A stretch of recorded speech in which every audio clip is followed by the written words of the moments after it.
Hai semuanya, balik lagi sama calon sarjana. Kalau tembok beton raksasa itu sampai jebol, jutaan nyawa dan satu kota bakal langsung tenggelam dalam hitungan menit deh. Gak ada ya jalan keluar lainnya. Mau tahu nggak tembok terbesar di mana aja yang diandalkan suatu negara untuk menghalangi ombak? Hai ke sini, yuk kita bahas.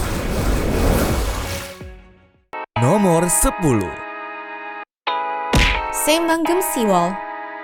Setelah dibangun selama 19 tahun sejak 1991, akhirnya proyek Saemangeum di pantai barat daya Korea Selatan ini rampung di tahun 2010. Dan begitu beroperasi, langsung resmi tercatat di Guinness World Records sebagai tembok laut buatan manusia terpanjang di dunia dengan panjang 33,9 km. Tujuan utama proyek ini cuma satu, nyolong lahan dari laut. Lahan baru yang mereka ciptakan itu luasnya sekitar 400 km persegi atau kira-kira 2/3 ukuran kota Seoul dan rencananya dipakai untuk lahan pertanian, kawasan industri, serta waduk air tawar raksasa ya teman-teman.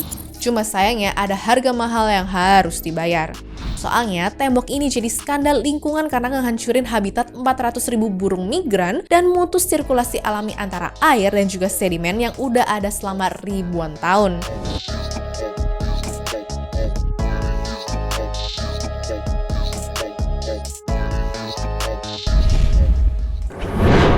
Nomor 9. Oosterscheldekering. Sebelum rekor Korea Selatan tadi, aslinya rekor itu dipegang sama Belanda loh. Pokoknya kalau urusan lawan air, wah Belanda tuh udah jago banget deh guys. Ya sebenarnya sih mereka lebih kesadar diri aja ya, karena 26% wilayah negaranya berada di bawah permukaan laut. Tapi yang bikin takjub adalah setelah kena musibah banjir besar pada tahun 1953, di mana menelan 1.836 warganya yang tewas seketika itu, mereka tuh langsung bikin proyek bernama Delta Works. Jadi Delta Works itu terdiri dari 13 dam dan juga barrier yang dirancang biar Belanda nggak pernah lagi kena bencana serupa. Nah, yang paling impresif itu ada Oosterscheldekering, di mana panjangnya itu 9 km dengan 62 pintu raksasa yang bisa nutup buka otomatis. Lalu, asal kalian tahu nih ya, tiap pilar penyangganya tuh punya berat 18.000 ton atau setara kapal feri besar loh. Dan begitu sensor mendeteksi badai bakal datang, pintu-pintu itu otomatis nutup untuk menjaga warga dari amukan ombak laut utara. Gokil banget kan? Bahkan saking hebatnya teknologi ini, para insinyur di Amerika sampai masukin proyek ini ke dalam daftar 7 keajaiban dunia modern loh teman-teman. Soalnya, semenjak diresmikan pada tahun 1986, tembok ini udah sukses nutup 29 kali demi menyelamatkan jutaan warga di Provinsi Zeeland ya. Wah, luar biasa sih.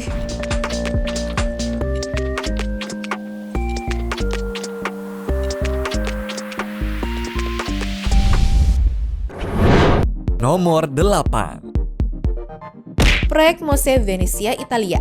Kata romantis sih, kata romantis. Tapi kalau tiap tahun langganan banjir, ya lama-lama warganya tuh pasti capek juga nggak sih? Nah, untungnya pemerintah Venezia nggak serta-merta diem aja ya. Karena mereka tuh mutusin untuk bikin proyek MOSE atau singkatan dari Modulo Sperimentale Elettromeccanico di tahun 2003 lalu untuk menghentikan banjir Acqua Alta yang menghantui Venezia. Awalnya targetnya tuh rampung di tahun 2011 ya, tapi kenyataannya molor dong jadi 17 tahun karena dilanda skandal korupsi besar di tahun 2014, di mana mantan wali kota Venezia dan juga 24 anggota dewan kota ditangkap karena menerima suap. Anggarannya nih yang awalnya cuma 1,3 miliar euro pun membengkak jadi 6-7 miliar euro atau sekitar 100-120 triliun rupiah. Beruntungnya di tahun 2020 proyek dengan sistem 78 pintu di bawah air laut ini rampung juga, di mana bahkan di hari debut pertamanya dia tuh langsung sukses menyelamatkan rumah-rumah warga. Jadi buat teman-teman yang nggak tahu, sistem kerja proyek ini pun agak unik ya, karena di saat muncul ancaman banjir, pintu-pintu ini tuh bakal diisi udara dan otomatis bakal berdiri tegak untuk menahan air laut dalam waktu kurang dari 30 menit. Sedangkan kalau debit airnya tuh lagi tenang, pintu-pintu ini seakan-akan kayak nggak ada karena letak mereka tuh lumayan tersembunyi di bawah laut. Menarik banget kan?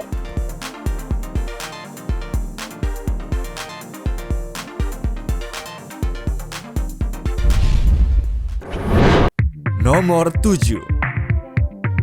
Absolute Chic. Sebelum gelar tembok laut terpanjang berpindah ke Korea Selatan, aslinya selama 80 tahun rekor ini dipegang sama tembok di Belanda ini yang panjangnya itu mencapai 32 km dan udah beroperasi sejak tahun 1932. Nah, yang aku jamin bikin takjub banyak orang adalah sebagian besar pembangunannya tuh dikerjain pakai tangan manusia loh. Waktu itu sih seenggaknya mereka butuh 40 juta truk material untuk menyambungkan dua wilayah di Belanda ya guys. Dan kalian tahu nggak hasilnya apa? Laut Weiden yang tadinya tuh luas banget bisa dipangkas garis pantainya dari 300 km jadi cuma 32 km doang. Efeknya, air yang tadinya tuh asin pun perlahan berubah jadi danau air tawar yang sekarang namanya adalah Ellesmere. Gila ya, padahal waktu bangun proyek ini tuh ekonomi lagi susah-susahnya loh. Mana tembok lautnya pun masih bertahan kokoh sampai sekarang lagi. Gokil ya guys.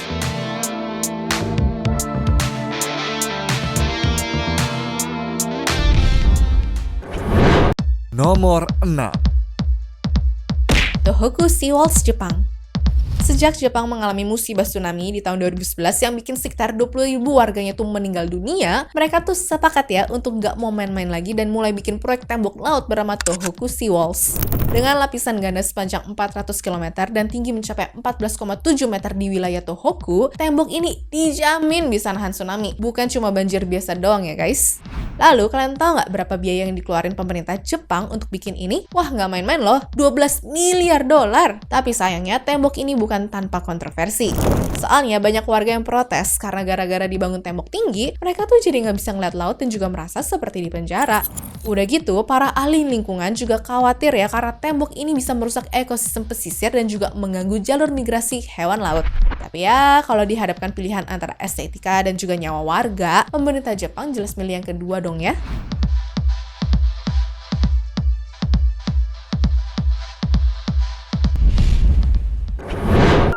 Nomor 5. Mice Land Carrying. Buat kalian yang suka hal-hal berbau teknologi, Mice Land Carrying ini pasti bikin takjub deh. Soalnya ini tuh bukan cuma tembok, tapi gerbang otomatis raksasa yang bisa gerak sendiri. Jadi tembok ini punya 2 pintu, yang masing-masing panjangnya tuh lebih dari Menara Eiffel kalau ditaruh horizontal ya. Gede banget kan? Pintu ini pun bukan sekedar pajangan aja, karena fungsinya untuk menjaga pelabuhan Rotterdam, yaitu salah satu pelabuhan tersibuk di dunia. Nah, uniknya, keputusan untuk nutup pintu ini bukan di tangan manusia, tapi di tangan komputer super canggih.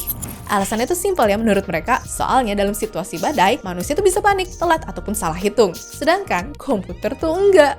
Sistemnya tuh bakal otomatis nutup gerbang kalau air laut diprediksi naik 3 meter di atas normal. Dan semenjak beroperasi selama puluhan tahun, akhirnya di tahun 2007 sama 2018, sistem komputernya tuh mutusin untuk menutup otomatis di saat emang lagi ada badai yang besar. Ya kalau teknologi dan juga AI dipakai untuk hal kayak begini sih, aku setuju banget.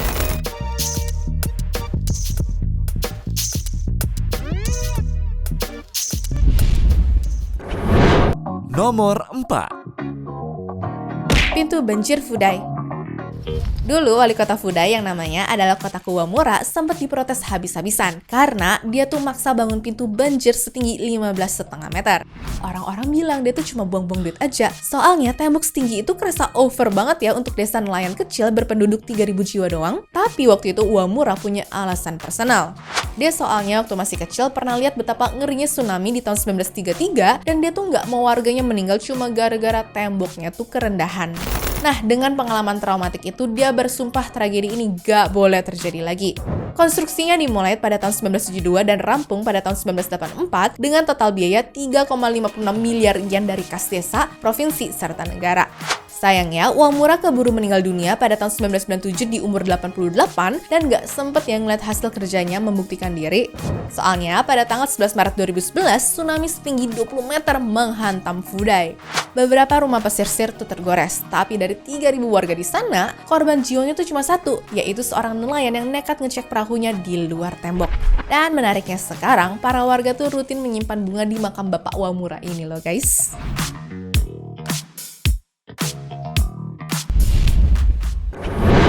Nomor 3. Thames Barrier. Siapa sangka ya kalau desain tembok pelindung kota London ini terinspirasi dari keran kompor gas? Jadi pada tahun 1969, insinyur muda bernama Reginald Charles Draper lagi lihat-liatin keran gas di dapur rumah orang tuanya di London Utara. Tiba-tiba kebersitlah ide, gimana kalau gerbang sungai dibuat bisa muter persis seperti keran gas ini, res di dasar sungai pas normal, muter berdiri waktu butuh nahan air? Dari situ dia bikin model kerjanya dari kardus di rumah ya. Dan sampai sekarang di foto resminya tahun 1981, Draper terekam kamera lagi pegang ball valve keran gas yang ngasih dia tuh ide ratusan miliar pound itu. Sekarang lihat dong, ini nih hasilnya. Thames Barrier yang estetik seperti deretan cangkang perak di tengah sungai kan guys? Udah gitu, ada 10 pintu baja seberat 3.300 ton masing-masing, di mana setara tinggi gedung 5 lantai kalau terangkat yang juga siap jagain jantung kota London. Soalnya, area yang dilindungi pun gak main-main, ada 1,4 juta jiwa penduduk, termasuk nih Houses of Parliament, Tower of London, serta London Eye juga. Dan sampai sekarang, Thames Barrier ini udah nutup lebih dari 220 kali hanya untuk nahan banjir doang loh. Gokil ya?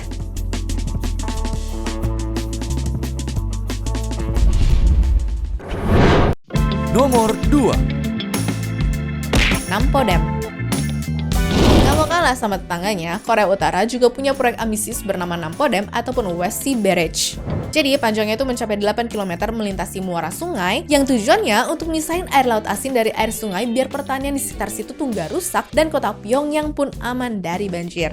Nah, waktu itu pembangunannya tuh benar-benar butuh banyak tenaga dan juga uang, dimana bahkan sampai sekarang jadi kebanggaan nasional di sana loh. Soalnya selain dipakai untuk nahan banjir, tapi tembok ini juga punya jalur khusus untuk kapal-kapal besar tetap bisa masuk ke pelabuhan meskipun ada tanggul di tengah-tengahnya. Bahkan kabarnya, ini tuh jadi destinasi wisata wajib untuk turis asing yang berani masuk ke negara paling tertutup di dunia itu ya guys.